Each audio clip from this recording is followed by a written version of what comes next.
Hi, geometry class. I'm going to do lesson 2-1 for you on video. I think it'll be faster this way. It might be the way that we have to go. So I'd love to get your feedback on what you think of the video lessons.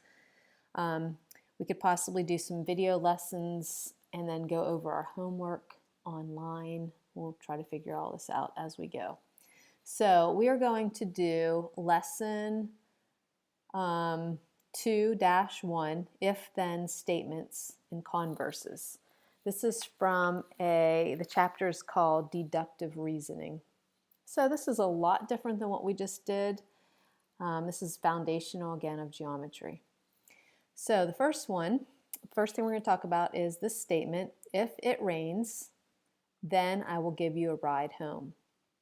And here's another one: if B is between A and C, then AB plus BC equals AC.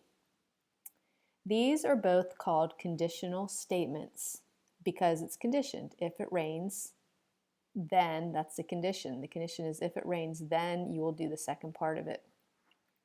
In geometry, we write it like this: if P, then Q, where P is the hypothesis and Q is the conclusion. So if we looked up here at if it rains, then I will give you a ride home, the hypothesis is it rains, and the blue is the conclusion, I will give you a ride home. If-then statements like this are called if-then statements or conditional statements, and sometimes in the book they just call them conditionals. So if-then are called conditional statements or if-then statements. Now, here's our first definition, really. The converse of a conditional statement is formed when we interchange the hypotenuse and the conclusion. So let's look down here, converse. So if we have a statement that says, if P, then Q, the converse would be, if Q, then P. Okay, let's put some practicalness to this. Let's look at a statement. If Ed lives in Texas, then he lives south of Canada. That's your statement, that's your conditional statement, that's your if-then statement, or that's called your conditional. Now let's do the converse. The converse, let's just underline the hypothesis, which is Ed lives in Texas, and then let's underline the conclusion, which is he lives south of Canada. To do a converse, we interchange the hypothesis and the conclusion. So let's look down here. This is actually a false converse. When you make converses of conditional statements, they're not always true. So let's just reverse these here. We're going to flip our P and our Q. So we're going to put the blue part first. If Ed lives south of Canada, then he lives in Texas. So that's called a converse because we're interchanging the hypothesis with the conclusion. This is a false converse because we can think of a counterexample. So if you can think of one counterexample, it will disprove the statement. So can you think of a place, if Ed lives south of Canada, does that mean that he lives in Texas? Well, no. If he lives south of Canada, he could live in Pennsylvania. He could live in any state. He could live even in South America. So the converse is false because there's one counterexample that proves it wrong. Let's keep going here. So if we have a statement such as, if 4x equals 20, then x equals 5. That's true, right? And when we do the converse, if x equals 5, then 4x equals 20, and that is also true. So sometimes converses can be true, and sometimes they can be false. Next whiteboard. Zoom up to the top. There's different ways you can write conditional statements. We can do, this is the one we've done so far, if P, then Q. And I'm going to give you an example of each one of those. We could write if x squared equals 25, then x is less than 10. Another way you can write a conditional statement is P implies Q. So that would look like, in real words, x squared equals 25 implies x is less than 10. P only if Q, you could write x squared equals 25 only if x is less than 10. And Q if P, you can see these are switched around, sometimes that happens. You would write x is less than 10 if x squared equals 25. Now with this one in particular right here, this is your hypothesis right here. And this is your conclusion. This is your hypothesis, and this is your conclusion. They switch places. The hypothesis always follows the P. Now, if a conditional statement and its converse are both true, then they can be combined into a single statement using the words if and only if. So if we went back to the previous whiteboard here, let's see if I can get there. There we go.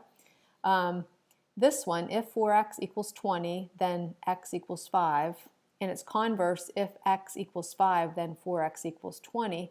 We could write that as a biconditional statement. We would say if 4x equals 4x, we would say it like this.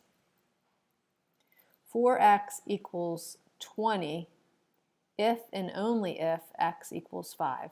So if a statement and its converse are true, you can combine them into one statement.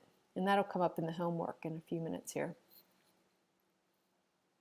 Every single definition is biconditional. So here's a definition. Congruent segments, remember this is a sign for congruent. You may as well get used to that. That means that the shapes are exactly the same. Congruent segments are segments that have equal lengths. All definitions, when you rewrite them, their converse, the converse is going to be true. So we can rewrite this as segments are congruent if and only if their lengths are equal. So let's do the converse of this definition. The converse would be segments that have equal lengths. So remember the converse is we're going to do the second part first. Segments that have equal lengths are congruent segments. So we can flip these two around and it's still true. If that's true, it's called biconditional, and we can use if and only if.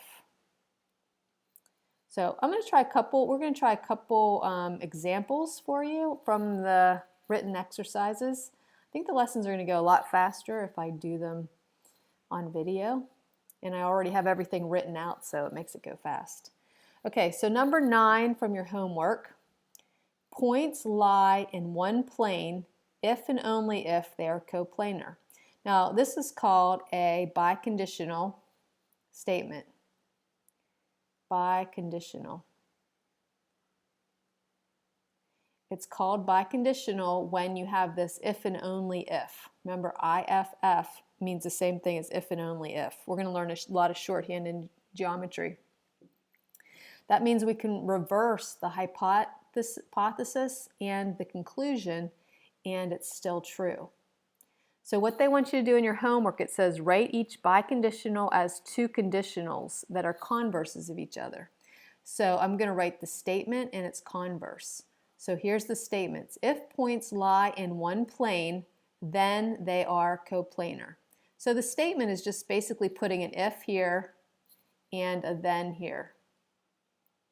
Now we're going to write its converse, which means we're going to put the second part first. So we say if points, so you have to steal this word from the very beginning when you do this. If points are coplanar, so see how we put the second part first? If points are coplanar, then points lie in, then they lie in one plane. So hopefully this all made sense to you. Just remember you have a hypothesis and a conclusion, When you reverse them, it's called the converse. And when both the statement and the converse are true, we can combine them into one statement using if and only if.